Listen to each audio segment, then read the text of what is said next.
Bien le bonjour amis sportifs en ce 27 novembre 2024. Alors, comme affiché à l'écran, vous avez le parcours de l'étape du Tour 2024.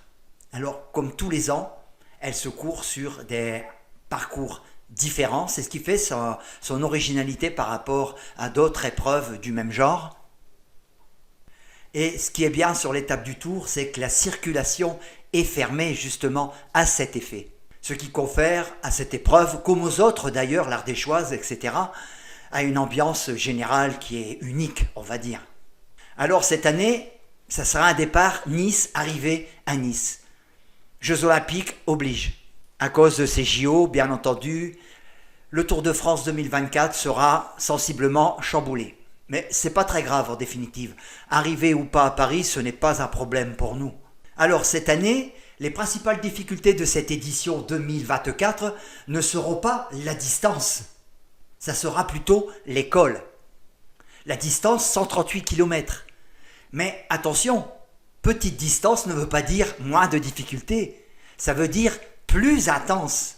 Ce qui était déjà juste au niveau de l'intensité, et il va falloir multiplier leurs efforts, multiplier leurs intensités pour arriver au jour J le plus proche de leur objectif. Le départ se fera à Nice et on passera par le premier col intitulé le col de Brosse qui a 10 km à 6,6% de moyenne qui va servir d'échauffement, vous l'avez compris. Pas question du tout de s'enflammer dans ce col de Brosse. Ensuite, il y aura une descente jusqu'à Sospel. Et on va dire que les choses sérieuses commenceront à Sospel. Vous aurez pendant 21 km le mythique col du Turini. D'ailleurs, je vous en ai fait une vidéo juste avant celle-ci, vous proposant un parcours qui est en adéquation avec la préparation à une étape du Tour. Car non seulement on passerait de Sospel à Turini par le même parcours qu'emprunte ce Tour de France 2024, donc aussi l'étape du Tour, mais on ne s'arrête pas au col du Turini, vous continuez pendant une quinzaine de kilomètres encore à grimper sur le lieu où s'est déroulée une célèbre bataille à Authion. Voyez cette vidéo qui est juste avant celle-ci. Vous avez 34 km 500 de montée sèche, quasiment sans repos, pour un dénivelé de environ 2050 mètres pour 34 km 500, ce qui fait un superbe entraînement de grimper. Mais là, arrivé au col du Turini, dans cette étape du Tour de France, vous reprendrez à gauche et vous descendez en direction du col de la Colmiane. Et là, vous êtes parti pour 7,5 km de montée après cette descente à 7,1%. Ensuite, vous descendrez en direction de Saint-Sauveur-sur-Tinée pour attaquer la Couillole, le col de la Couillole qui fait 15 km 700 à environ 7,1% de moyenne. Et c'en sera fini pour ceux qui seront arrivés, j'espère tout le monde, pour cette mythique étape de plus de 4400 mètres de D+. Alors comme tous les ans, vous avez compris, certains l'oublient parfois parce qu'on voit beaucoup d'abandon dès les premiers cols, parce que les gens ne sont pas préparés du tout, alors qu'il faut une préparation tant sur le plan physique que mental. Car le mental joue beaucoup aussi dans une étape du Tour, surtout dans les chaleurs qui y règnent. Là, nous serons dans le sud et le sud-est, la région la plus chaude de France. Donc, il faudra compter sur probablement prendre le départ avec une température de plus de 30 degrés, peut-être voire plus de 35 degrés. Je rappelle que Sospel a déjà enregistré des températures en juillet de 38 degrés. Donc arrivé à Sospel, vous n'êtes pas encore sauvé, ni sur les côtes. Alors comment faire pour s'approcher de son poids de forme le plus possible? La première chose qu'on doit penser, c'est son poids de forme. Alors avant tout, je rappelle, je suis un éducateur sportif diplômé d'État qui a suivi des équipes dont 2 ont été championnes de France la même année, chez les jeunes. Je vais avoir 68 ans et même moi, j'ai fait de la haute compétition quand j'étais plus jeune. Donc nous allons voir, nous allons même comparer aujourd'hui, on va un peu parler du seuil. On va parler beaucoup du seuil parce que bon, pour ces étapes, genre ardéchoise, Tour de France, etc., il faut parler de seuil car c'est l'épreuve essentielle, c'est le seuil. C'est pas la PMA cette fois-ci. Alors pourquoi je dis que pour essayer d'attraper ce poids de forme le jour J, c'est très important parce que celui qui a 7 ou 8 kilos à perdre, c'est à partir de maintenant qu'il faut commencer à les perdre. C'est pas arrivé au mois de mai ni de juin, il sera trop tard car il y aura une réaction sur l'organisme. Toute perte de poids induit obligatoirement une perte de masse musculaire, bien qu'il y ait du tissu adipeux qui s'en va. Mais il y a quand même une fonte musculaire, donc il y a une perte minimaliste de performance. Alors pourquoi commencer à perdre du poids maintenant? Parce que justement, maintenant pour préparer votre étape du Tour de France, vous savez que le premier bloc à préparer, c'est justement celui de l'endurance, le travail foncier, qui lui, à partir de maintenant, ou probablement vous l'avez déjà commencé comme moi, va durer plusieurs mois. Alors pourquoi faire le parallèle entre endurance, qui dit endurance, à mon époque ça s'appelait endurance, ça n'a pas changé. C'est pas parce qu'on appelle ça zone 2 que ça a changé. Un être humain reste un être humain. Je rappelle que énormément de records, malgré toutes les techniques, la lactatémie, malgré tous des logiciels que je vois qui passent, le Zwift, etc., énormément de records n'ont pas été battus depuis 20, 30 ou 40 ans. Il y en a énormément qui restent invaincus. Donc les techniques d'entraînement et les noms qu'ils comportaient étaient très efficaces avant. Pour preuve d'ailleurs, ces records qui sont toujours invaincus. C'était juste un petit point de détail. Donc si les techniques d'entraînement étaient vieillottes et désuètes à cette époque, je n'aurais certainement pas fait ce que beaucoup de jeunes aujourd'hui n'arrivent pas à faire. Là, on est tous d'accord. Alors cette endurance tombe à pic pour la perte de poids, car vous savez, tous maintenant, grâce aux réseaux sociaux, vous l'apprenez. C'est ça qui est très bien, il n'y a pas besoin d'acheter des livres, vous allez sur Internet, vous avez beaucoup de renseignements. Attention, tout n'est pas à prendre à la lettre, car il y a beaucoup de gens qui lancent des plans d'entraînement et ne sont même pas professionnels eux-mêmes, ils ne sont même pas diplômés d'État. Ils ont lu et relu des choses et lancent des plans d'entraînement. Là, je ne suis pas tout à fait pour avec eux. Car souvent, ils expérimentent en même temps que vous ce qu'ils vous disent de faire. Et ça, c'est pas bon ça. C'est pas bon du tout. Car le revers de la médaille se fait souvent là. Un coach, un entraîneur, lorsqu'il vous donne la bonne parole, elle est basée sur de longs écrits, de longues années d'expérience personnelle et sur des équipes entières. Ce qui est différent de quelqu'un qui a lu quelque chose il y a 2 heures avant de faire sa vidéo, par exemple. C'est une critique qui est fondée, mais je me dois de la faire pour montrer une différence entre un entraîneur, un coach et un lambda qui va lancer une chaîne pour avoir beaucoup de followers, mais au final, lui-même fait des contre-performances et se rend compte que ce qu'il avait étudié n'était pas tout à fait bon. Nous, on aurait pu le savoir avant cette personne, probablement si on la connaissait un peu mieux, bien entendu. Alors vous avez tous entendu parler aujourd'hui des termes le Fat Max. Eh bien ça tombe bien avec l'endurance. Vous allez faire de l'endurance par exemple en zone 2, friser un peu aussi le début de zone 3, pour faire un peu d'endurance active, car dans cette endurance, il y a toujours une fourchette basse et une fourchette haute. Nous en reparlerons au niveau du seuil. Il y a un seuil bas et un seuil haut dans le même seuil. Alors les longues semaines d'endurance, ce bloc d'endurance va être propice à obliger votre organisme à se servir de vos graisses pour produire de l'énergie. Plutôt que de manger du glucose, comme dans certaines vidéos encore je revois, parce que ça m'énerve un peu. Moi je le dis, ça m'énerve. Quand j'entends parler des gens qui prennent entre 100 et 120 grammes de glucides toutes les heures, là c'est l'addiction au sucre qui est en train de naître chez eux et un futur diabète. Et je ne vous parle pas des pics d'insuline qui sont pour la contre-performance, obligatoirement. Donc, que ces gens-là, par moment, lorsqu'ils ont une défaillance dans les 2 derniers cols, parce qu'ils se sont tellement gavés de sucre qu'ils ne peuvent plus en prendre, il faut ce qu'on appelle une hypoglycémie programmée, et qui est programmée, oui, parce que on peut la prévoir, parce que quand on prend 120 grammes de sucre toutes les heures, qu'on en arrive à manger 1 kg et de sucre en morceaux, si vous voulez, c'est l'image que je vous donne sur une étape du tour, j'avoue que c'est trop, c'est beaucoup trop.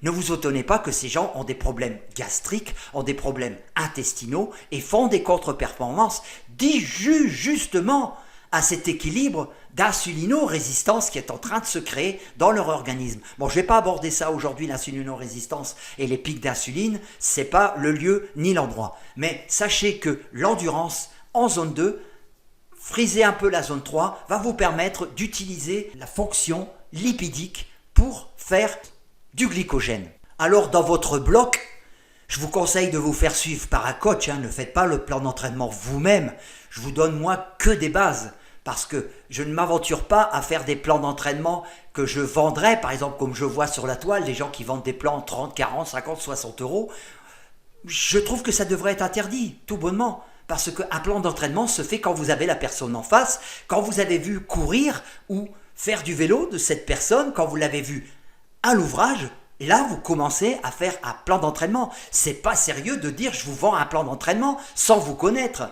Et je vais vendre un plan d'entraînement à un cul-de-jatte. Vous croyez à 60 euros? Vous croyez que ça va marcher sur lui?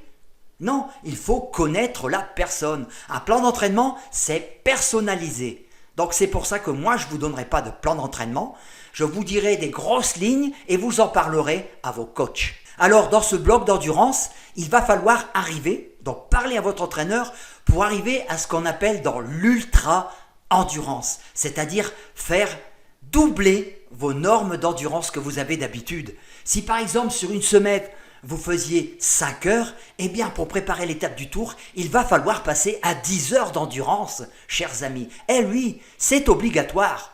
Sinon, ce n'est pas la peine de vous présenter à une étape du tour que vous ne saurez pas supporter ou que vous allez la faire dans la souffrance. C'est pas ça que vous cherchez un minimum de plaisir dans cette étape, pas que de la souffrance. Alors ces étapes d'ultra-endurance vont vous permettre d'utiliser cette filière lipidique, bien sûr, parce que plus vous la travaillez longtemps, si vous partez à jeun comme moi je le fais, avec une seule barrette dans la poche, pour une sortie de 5 heures, parce que j'y suis habitué, mais je vous garantis que quand j'ai des lipides à perdre, je les perds rapidement, très rapidement.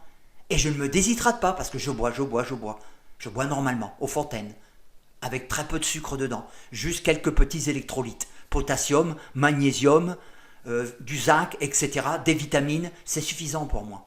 Et le deuxième bidon, c'est juste un peu de sirop genre pamplemousse avec de l'eau. C'est tout, ça me suffit. Là, je dépense mes réserves de lipides. En plus, le fait de faire des entraînements d'endurance en ultra-endurance, ça va vous permettre de ce que je vous ai parlé au départ, c'est-à-dire de travailler votre mental. Car avoir le cul sur la selle pendant 6 heures, ça n'a rien à voir avec le cul sur la selle pendant 3 heures. Il y a des douleurs qui vont apparaître que vous n'avez pas avant. Posez des questions au backing man, vous verrez ce qu'ils en pensent. Ce sont les spécialistes de l'ultra-endurance. Il n'y a pas meilleur qu'eux. Alors si vous prenez un coach, si votre coach est bon, comme ils le sont quasiment tous, il va vous dire de passer un test. Bon, soit un test FTP ou un autre test comme lui, s'il est fidèle à certains tests, pourquoi pas? Il n'y a pas que le test PMA, FTP. PMA, j'en parlerai moins pour préparer l'étape du Tour de France. Vous comprenez que on se fiche un peu d'avoir une bonne PMA pour faire une étape du Tour qui va durer en moyenne 6 heures pour chacun. En moyenne, c'est une moyenne. Les meilleurs feront peut-être 4h30, 4h45, les moins bons 7 à 8 heures. Mais là, vous vous rendez compte que l'effort n'aura rien à voir avec de la PMA. Par contre, la FTP, on pourra s'en servir, bien entendu, pour travailler des distances relativement courtes, pas courtes, mais relativement courtes, et le seuil des distances beaucoup plus longues, qu'on parlera ensuite. Alors, pendant ces longues épreuves d'ultra-distance ou d'endurance, il va falloir grimper des cols. Donc, si vous êtes en zone 2, voire limite zone 3, Vous mettez un 32 à l'arrière, un 34 à l'avant. Normalement, vous ne devez pas exploser vos pulsations cardiaques. Car les pulsations cardiaques sont très importantes. Il n'y a pas que le capteur de puissance pour préparer une épreuve de genre étape du Tour de France 2024 ou autre. Vous savez, quand vous êtes parti pour une étape qui fait autour de 6 heures, vous allez plutôt regarder la fréquence cardiaque plutôt que les watts que vous allez faire. Car vous allez voir vos watts. Les amateurs de Swift, bon, je les critique pas trop, quoique moi je trouve que c'est un peu du surfait et que, oui, par contre la PMA, elle est bien pour le Swift par exemple, parce que le Swift, c'est quelque chose où les jeunes s'explosent la santé là-dessus. Vous verrez jamais quelqu'un qui a fait 10 ans de suite sur Internet. Hein. Lorsque vous en voyez plus un, c'est un autre qui prend sa place. Parce que le véritable cyclisme, c'est pas Swift. Swift, c'est un outil, si vous voulez. Vous pouvez vous en servir pour vous entraîner, mais ça doit rester on doit s'en servir avec parcimonie. Alors, je disais que souvent, lorsque vous regardez les vidéos de ceux qui ont fait l'étape du Tour et qui sont plus ou moins bien préparés, je dis plus ou moins bien, parce que c'est déjà pas mal de se préparer, parce qu'il y en a qui se préparent pas, ils ont le verdict tombe tout de suite, il n'y a pas de problème, il n'y a pas de secret dans le sport. C'est que ils parlent trop en watts. Donc je vais monter, aller en moyenne 280 watts. Et ensuite, je vais réduire. Mais ils s'aperçoivent qu'en réalité, c'était surfait. C'était pas 280 watts qu'il fallait prendre, c'est plutôt 250. Ou alors parler en fréquence cardiaque. Là, vous ne vous tromperez pas. Si vous vous dites, c'est simple, je ne veux pas dépasser telle fréquence cardiaque. Obligatoirement, ça vous placera en bonne adéquation dans la bonne puissance. Car là, c'est le cœur qui parlera. Le cœur, c'est vous. La puissance, c'est un appareil. C'est du virtuel. Bien que c'est lié quand même avec l'organisme, bien entendu, vu que moi je l'utilise aussi. Mais à bon escient. Vous n'êtes pas un robot. Vous partez pour 6 heures de vélo, ne croyez pas que vous êtes un algorithme qui dit « je vais monter mes 4 premiers cols à 270 watts et les 2 autres cols qui restent à 260 watts ». Non, c'est pas comme ça que ça se passe, c'est le ressenti que vous allez avoir. Et le premier ressenti que vous avez sur votre Garmin, par exemple si vous avez le Garmin ou le Wahoo, eh bien c'est la fréquence cardiaque qui vous parle. Si vous êtes en fréquence cardiaque maxi, vous êtes au-dessus du seuil. Ça veut dire que au maximum, vous avez entre 30 et 45 minutes de survie derrière. Vous comprenez ça, la différence? Et peut-être vous n'êtes même pas à la puissance que vous avez annoncée dès le départ. Vous comprenez maintenant la nuance entre puissance et fréquence cardiaque sur une étape comme le Tour? Car là, on n'est pas sur Zwift, là. C'est la réalité. Alors, je continue un peu pour arriver au top le jour J. C'est de prendre part à certaines cyclosportives qui sont axées sur la montagne. Peut-être même pas très dures, si vous voulez.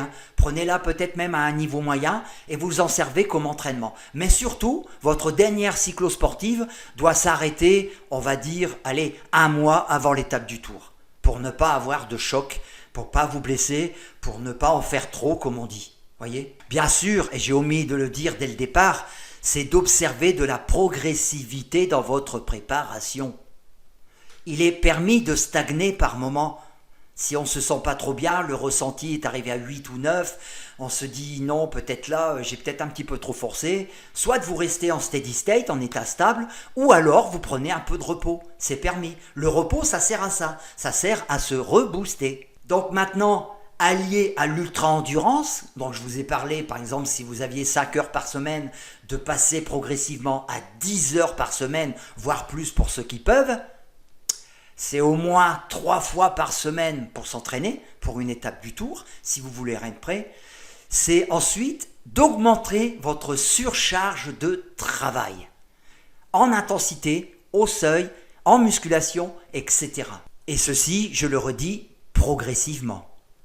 Alors, une fois que vous avez fait un bloc de surcharge, de surcharge, vous donnez un petit repos de quelques jours à la fin de ce bloc pour accumuler ce qu'on appelle, on a parlé dans une de mes vidéos, allez la voir, sur le phénomène de surcompensation. Voilà, ça sert à ça. Vous vous entraînez pour avoir de la surcompensation. C'est la surcompensation qui fait que vous progressez. Grâce à l'entraînement. Car vous pouvez c'est pas l'entraînement qui vous fait progresser. Si bien sûr vous avez compris ce que je veux dire, il y participe. Mais c'est surtout la surcompensation au niveau musculaire, intramusculaire. Les mitochondries, je ne vais pas rentrer là-dedans. les dépenses énergétiques, la résistance au lactate grâce au seuil, qu'on va en parler ensuite, etc. Tout ça, c'est une adaptation progressive qui est réalisée grâce à l'entraînement qui monte crescendo, en surcharge. Et de temps en temps, quelques jours de repos dans votre préparation. C'est très intelligent de le faire. Alors au niveau alimentation, il sera bon aussi de changer votre alimentation, c'est-à-dire de ne plus vous alimenter au McDo, ni en pizza, ni en bière. Une petite bière de temps en temps si vous voulez, ça ne va pas vous tuer. Une petite pizza de temps en temps, mais n'allez plus au McDo 3 ou 4 fois par semaine. Ne mangez plus tous les midis des pizzas ou des plats tout préparés. Non, il va falloir commencer à cuisiner, manger des légumes. Vous devez vous servir des assiettes multicolores. Quand je dis multicolore, ça veut dire qu'il y a au moins 5 ou 6 légumes à l'intérieur de votre assiette et quasiment tous les jours, avec relativement au minimum 100 grammes de viande, rouge, blanche, etc. variée. Car la viande, il faut aussi en manger. Pas trop, pas moins, mais juste la bonne mesure. La bonne mesure, c'est dans votre assiette, par exemple le midi, c'est au minimum 100 grammes et au maximum 120, 130 grammes. Inutile de manger un steak de 200 grammes, car je vous l'apprends ou peut-être vous le savez, l'organisme n'a la faculté que de prendre, que de digérer, que d'ingérer 30 grammes de protéines par repas, pas plus. Variez aussi les fruits, les légumes, les fruits, les choses faites fraîchement, du poisson c'est bon, pour les oméga 3, mangez du saumon, mangez des maquereaux, mangez des sardines, tout ça c'est très très bon pour l'oxydation du corps du sportif. Lorsque vous avez fait de gros entraînements, vous avez un sang oxydé, donc prenez peut-être quelques suppléments de magnésium, de potassium et de zinc pour éviter le phénomène de crampe et augmenter la récupération. Veillez à bien vous protéiner normalement, car je repense à ceux qui prennent 120 grammes de sucre toutes les heures. Sachez que ils oublient aussi qu'il faut prendre des électrolytes, c'est-à-dire du potassium, du magnésium et du sodium. On en a suffisamment normalement, mais quand on fait des grandes étapes, vous avez sur les maillots, on a un peu de blanc, on perd beaucoup le chlorure de potassium, le chlorure de sodium, pardon, et ainsi que le potassium.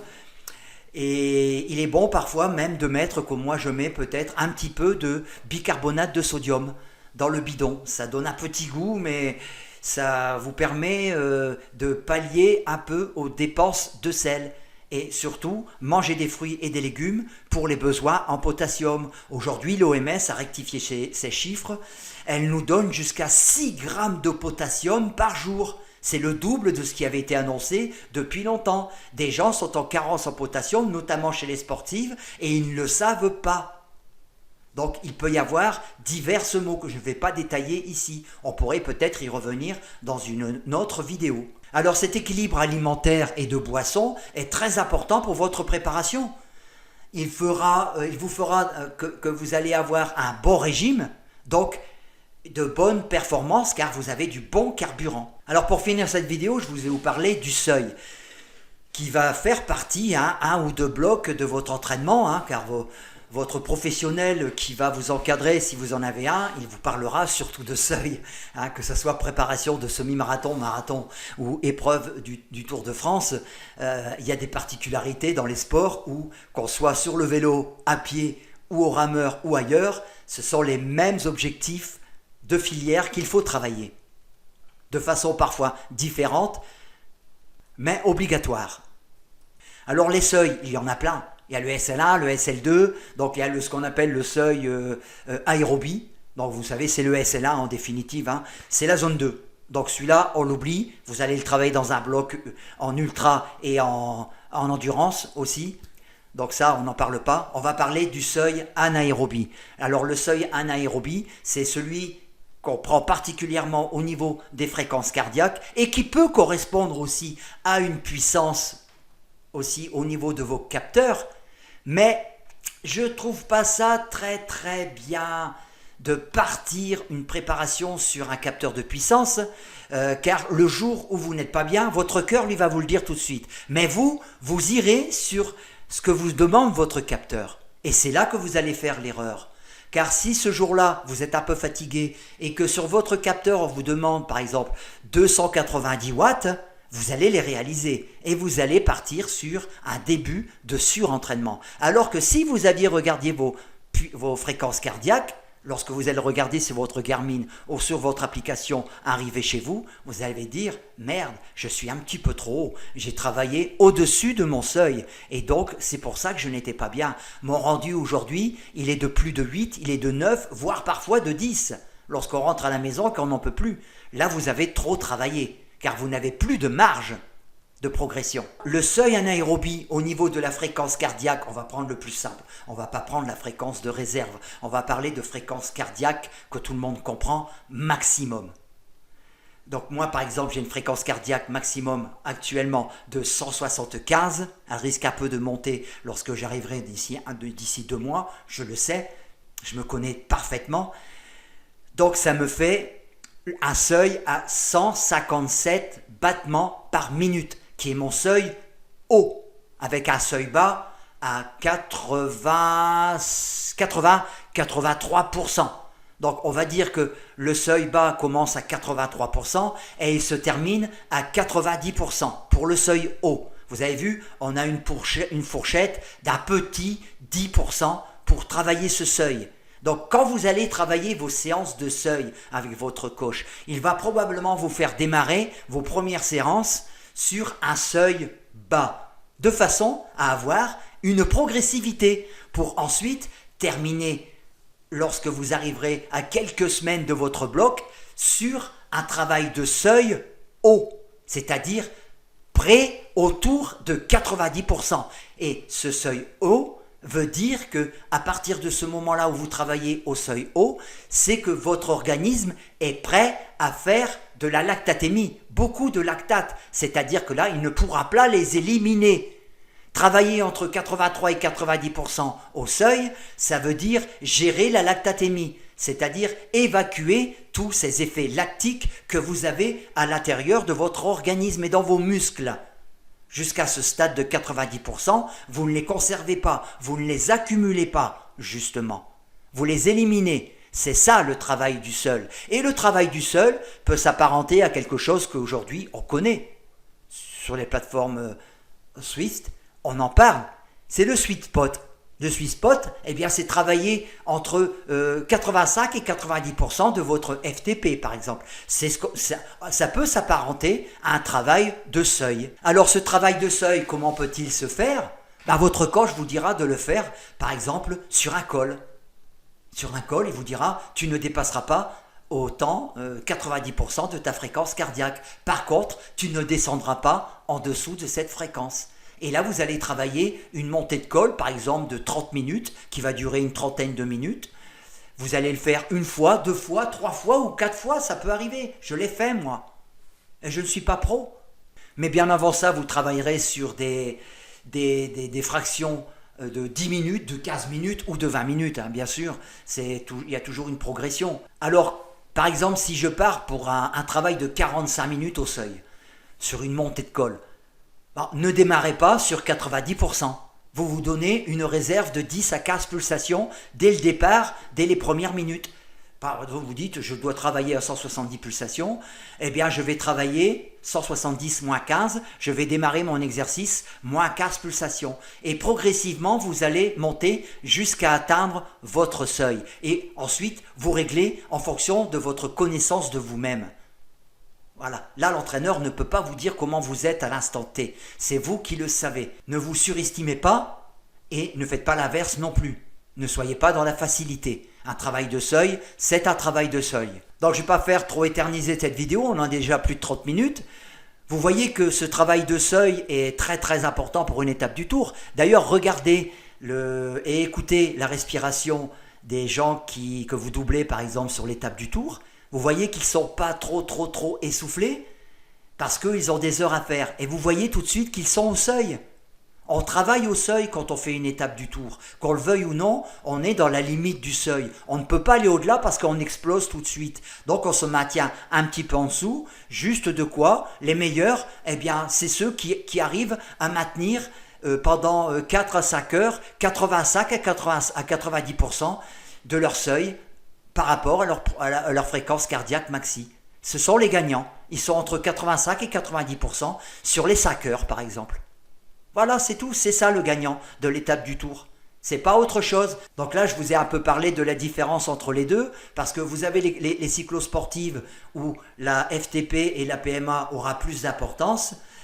Par contre, dans une étape du Tour, ça aura une moindre importance. La PMA, quasiment, vous avez vu, j'en ai presque pas parlé, bien qu'il faille en faire quand même un peu, dans un bloc. En comparaison, je pourrais dire, aller parler à un marathonien de travailler du 30-30 ou du 1-1, sur un marathon, il va dire mais là ça va pas là. Non, moi je travaille mon marathon, un marathon ça se travaille sur des distances de 3000, 4000 et 5000 mètres, en répétition, hein, je dis bien. Moi quand je travaillais mon 800 et mon 1500, je faisais 20 fois 400 mètres, en moins d'une minute, avec une minute de récupération entre chaque 400 mètres. Je ne sais pas si vous vous rendez compte de l'intensité. Je récupérais qu'une seule minute. Pour un 400 qui était autour de 55 secondes, pour ceux qui connaissent, voyez ce que ça donne. Alors, je sens déjà quelques petites questions. Est-ce que par exemple je vais travailler ma VO2 max en travaillant sérieusement le seuil? Bien entendu que vous allez travailler votre VO2 max, tout à fait. Et vous allez avoir une sacrée VO2 max en plus. C'est-à-dire que vous allez être capable de tenir pendant 5 à 6 heures sur une étape du Tour si vous vous préparez bien. Quelqu'un qui est à l'aise en 5 à 6 heures sur une étape du Tour, c'est quelqu'un qui a un gros moteur. Et le gros moteur c'est quoi? C'est une grosse VO2 max. Voilà. La VO2 max ne se travaille pas qu'en faisant du 30-30 ou du 1-1 en PMA ou en FTP. Hein. Non, pas du tout. Il y a bien une zone où il est marqué VO2. La VO2 ne se travaille pas que d'une seule façon. Il y a plusieurs façons, il y a une accumulation qui fait que la VO2 réagit à votre organisme. Et vous allez avoir une endurance active très élevée, une résistance très élevée qui va vous permettre de rester à plus de 80% pendant des heures et des heures. Alors que si vous ne l'avez pas travaillé au seuil avant, vous ne pourriez pas le faire. Voilà, j'espère que vous avez compris la différence entre une cyclosportive de 2 heures qui, elle, va demander que des accélérations, donc là la PMA et la FTP est très importante, et du travail au sol il en faut aussi, bien entendu, par rapport à une étape qui va durer 6 heures, qui elle ne vous demandera pas de multiples accélérations comme dans les cyclos, donc on peut s'en passer. Les accélérations sont progressives, ce qu'il faut c'est tenir le coup au régime le plus haut possible, il s'agit donc d'un travail pur de seuil. Allez, bonne soirée les amis, je ne vous ai pas parlé de préparation musculation, ça sera sur la prochaine vidéo. Au revoir les amis, à bientôt.